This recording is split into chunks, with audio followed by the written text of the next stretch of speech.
Nakatira ako sa isang lugar na kadalasang tinutukoy ng mga taga rito bilang Bataan of the West. Hindi lang dahil sa kasaysayan, kundi dahil sa mga estruktura at misteryosong bumabalot sa lugar.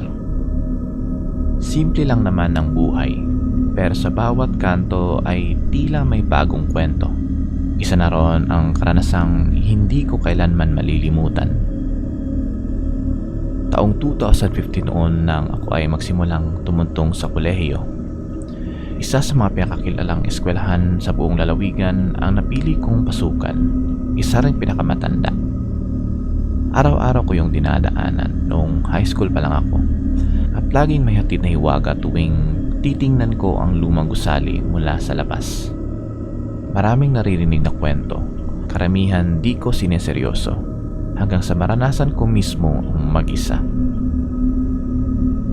Nung pinili ko ang ROTC bilang NSTP, buo ang loob ko. Pangarap ko kasing maging sundalo. Matagal ko nang gustong tahakin ang landas ng disiplina at serbisyo. Kaya nang sabihin sa orientation na kailangan namin pumasok ng mas maaga kaysa sa regular na estudyante bago mag alas 7, tinanggap ko na agad ang responsibilidad. Bago ko ituloy ang kwento, ipaliwanag ko muna ang itsura ng aming eskwelahan. Hindi ito ordinaryong paaralan. Ang mismong campus ng tinutuntungan namin ay dating pampublikong ospital. Proyekto pa raw ito ng dating Pangulong FEM. Bakit ginawang paaralan? Wala akong ideya. Pero sa simula pa lang, ramdam mo na agad ang kakaibang presensya. Napapalibutan ito ng matatandang puno. Sa aerial view, makikita mo ang hugis H ang layout nito. Dalawang mahabang gusali na pinagdugtong ng isang pasilyo sa gitna. 4 na palapag, bawat palapag ay maraming silid. Mga silid na dating ginagamit para sa mga pasyente. Kalahati ng gusali ay nakakandado, hindi pinapagamit sa mga estudyante. Bagamat makikita mong may kagamitan pa roon, mga lumang aparatos, hospital beds, wheelchair, oxygen tanks, mga cabinet na may label na emergency kit at ICU use only. Marami na rin akong nakita mula sa mga upperclassmen. Bakit nga ba sarado ang kalahati ng building?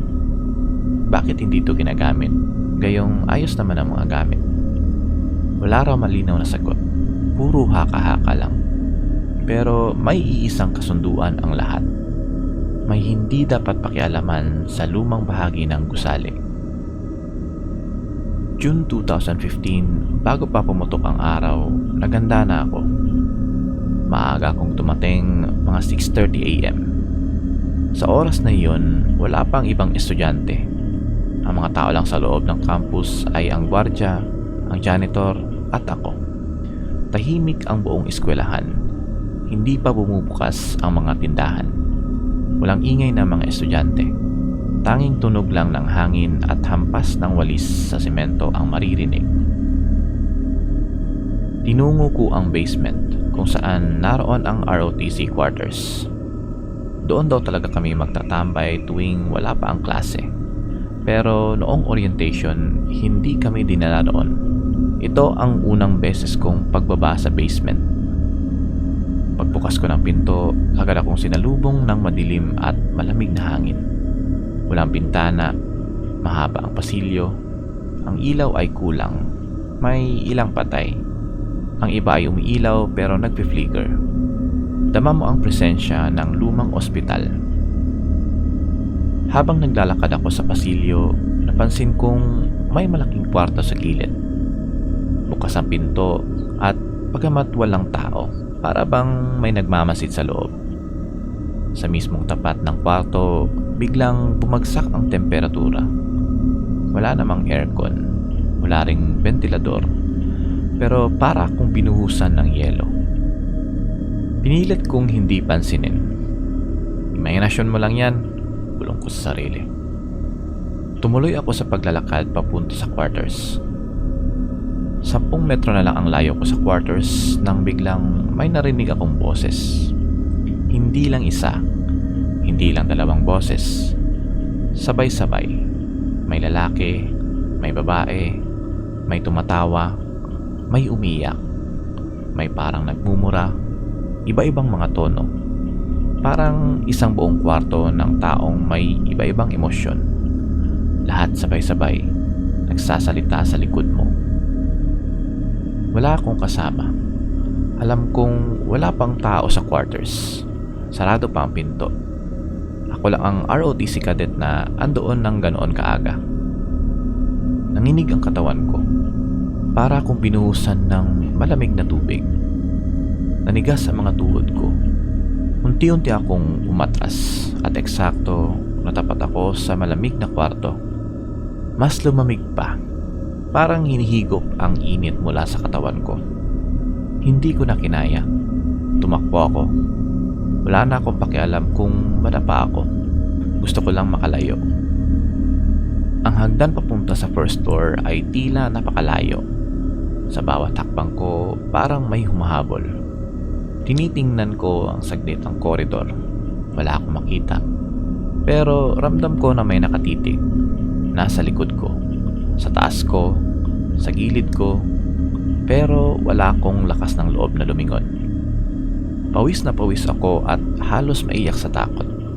Pag-akyat ko ng hagdan, sakto namang bumaba si Riz, isa sa mga kabady ko. "Noy, bakit ka tumatakbo? May mga tao na ba sa baba?" Tanong niya, halatang naguguluhan. Hindi ako makasagot. Nanginginig pa rin ang boses ko. Ayaw kong magsinungaling pero ayaw ko rin ikwento ang totoo. Baka hindi niya ako paniwalaan. May kinuha lang ako. Mamaya na lang tayo bumaba. Hintayin na lang natin yung iba." Sagot ko. Tumango siya. Medyo nagtataka pero hindi nag-usisa. Doon lang ako nakahinga ng maluwag. At least, hindi na ako mag-isa. Hinintay namin ang iba naming kabady sa lobby. Nang dumating na ang ilan, sabay-sabay kaming bumaba sa basement. Pero sa kabila ng presensya ng iba, hindi ko maiiwasang tumingin muli sa direksyon ng kwarto. Sarado na ang pinto, tahimik, parang walang nangyari. Pero alam ko ang narinig ko. Alam ko ang nararamdaman ko. Hindi ko na ito ikwento sa kanila. Tahimik lang ako. Pero habang lumilipas ang mga buwan, mas marami akong nalalaman. May mga kwento rin pala ang mga nauna sa amin tungkol sa mga boses, sa mga anino, sa mga biglang lamig. Iisa lang ang lugar, ang basement. Dating morgue, dating ospital, at ngayon paaralan.